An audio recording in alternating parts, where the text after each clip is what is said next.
Olá, seja bem-vindo à nossa live. O assunto de hoje será cardio-covid. Desde o início de março, a Telelaudo tem buscado reunir informações sobre o papel da radiologia nessa pandemia. A Telelaudo é a líder em teleradiologia no Brasil. A gente atende mais de 400 serviços de radiologia, com uma equipe de mais de 100 radiologistas. Temos acompanhado o aumento no volume dos exames de tomografia de tórax. Desde março, já recebemos mais de 23.200 exames e conseguimos identificar suspeita de coronavírus, Covid-19, em mais de 6.500 exames. Hoje vamos falar um pouco sobre a cardiologia e a Covid-19. Eu me chamo Mariana Coelho, sou médica radiologista, diretora médica da Telelaudo, e a nossa convidada de hoje é a doutora Tatiane Mascarenhas Santiago Emerick, fez residência em cardiologia e ecocardiografia pelo Instituto Dante Pazanese de Cardiologia e tem título de especialista em cardiologia e área de atuação em ecografia pela Sociedade Brasileira de Cardiologia. Bem-vinda, doutora Tatiane. Muito obrigada, Mariana, pelo convite, para a gente estar discutindo aqui um pouquinho sobre esse assunto que agora é mundial. A Covid é uma doença infecto-contagiosa com mais de 8 milhões de casos no mundo e quase 900 mil somente no Brasil. Sabemos que os pacientes cardíacos são considerados de risco para a doença, então nos interessa discutir, por exemplo, a importância de se manter o tratamento das doenças crônicas do coração em paralelo aos esforços para conter essa pandemia, A gente vai abordar também indicações especiais para os médicos, cardiologistas ou não, em relação aos efeitos da Covid nos pacientes cardíacos e quais são os efeitos já conhecidos da doença no coração. É importante ressaltar que não há consenso, o que estamos apresentando aqui é fruto da nossa prática e revisão da literatura até o dia de hoje, 18 de junho de 2020, às 10 da manhã. O vírus SARS-CoV-2, ele se liga, a gente sabe que ele se liga ao receptor da enzima conversora de angiotensina, a ECA2, humana. Você poderia explicar para a gente o papel dessa fisiopatologia nas manifestações clínicas da doença?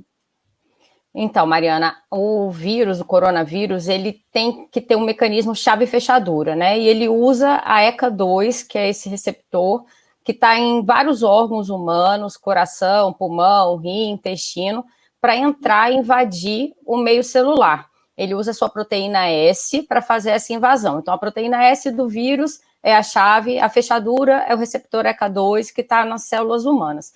Quando essa acoplação acontece, ele faz essa invasão celular e começa a replicação. E daí é que surge toda a resposta inflamatória conhecida da SARS-CoV-2. A gente vê que quando isso acontece, a ECA2 circulante, ela acaba causando um down regulation dela na circulação. E isso acaba aumentando tanto os efeitos inflamatórios quanto aterosclerótico e causando todo aquele fenômeno mais grave da doença. Isso no início da pandemia gerou um problema muito grande para a cardiologia, porque vários medicamentos que a gente usa no tratamento dos pacientes crônicos, hipertensos, insuficiência cardíaca, são os inibidores da ECA e os BRAS, que são os bloqueadores do sistema renina-angiotensina. E quando a gente faz isso, você acaba tendo um pouco de aumento dos ECA2, dos receptores ECA2. E aí se associou que isso poderia causar um pior prognóstico para esses doentes cardiológicos. Mas vários estudos depois saíram contradizendo isso. Você tem um estudo chinês com mais de 1.000 pacientes mostrando que os pacientes que mantiveram seu tratamento da sua doença crônica com esses medicamentos não tiveram pior prognóstico. Então, todas as sociedades hoje, tanto brasileira, americana, europeia, recomendam que os pacientes mantenham seu tratamento crônico, não interrompam suas medicações. Ótimo. Quais são os padrões de dano miocárdico em pacientes com Covid-19?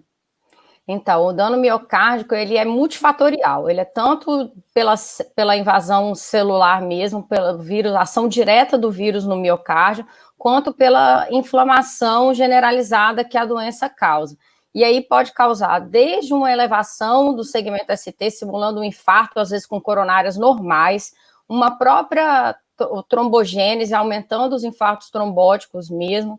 Você também tem a miocardite, levando também a descompensação de insuficiência cardíaca. Então, a gente tem insuficiência cardíaca aguda, Síndrome de Takotsubo, que é uma outra alteração segmentar que o coração pode ter com coronárias normais por conta do estresse inflamatório.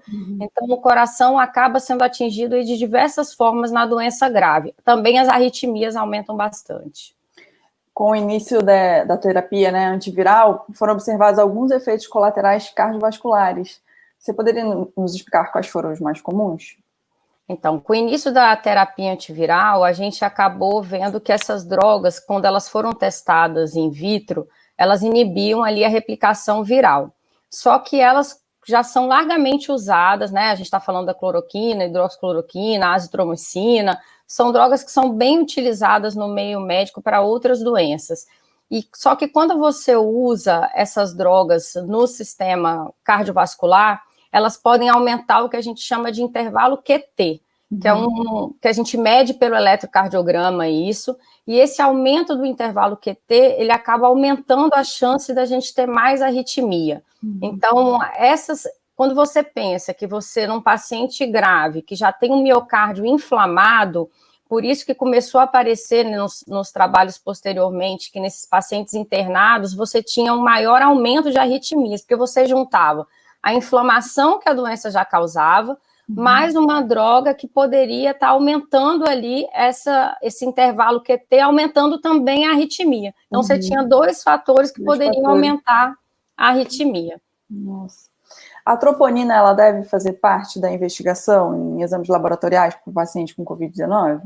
Deve. A troponina ultrassensível, acima do percentil 99, que é o que a gente usa laboratorialmente, ela faz parte da triagem desse paciente.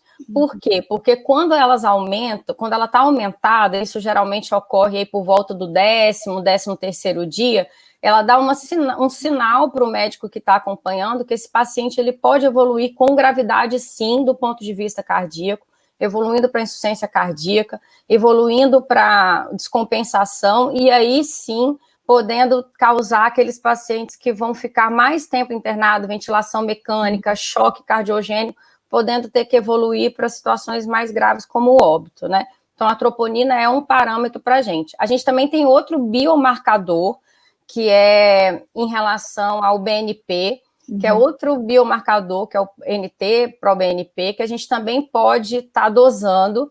E quando a gente faz essa dosagem, a gente também dá um indício se esse paciente está evoluindo para um acometimento cardíaco mais grave. Então, eu acho que faz parte do exame laboratorial, sim, a gente dosar a troponina e também o NT-proBNP, que vai dar prognóstico para a gente. Qual a evolução desse paciente? Legal, Tati. Muito obrigada. Foi ótimo. Eu agradeço muito a sua participação nessa live Cardio Covid, nessa manhã. Por favor, não deixem de acessar a lista completa das referências utilizadas no blog da Telelaudo, no post com o título Live Covid. Obrigada pela audiência. Muito obrigada pelo convite e vamos todos passar por essa.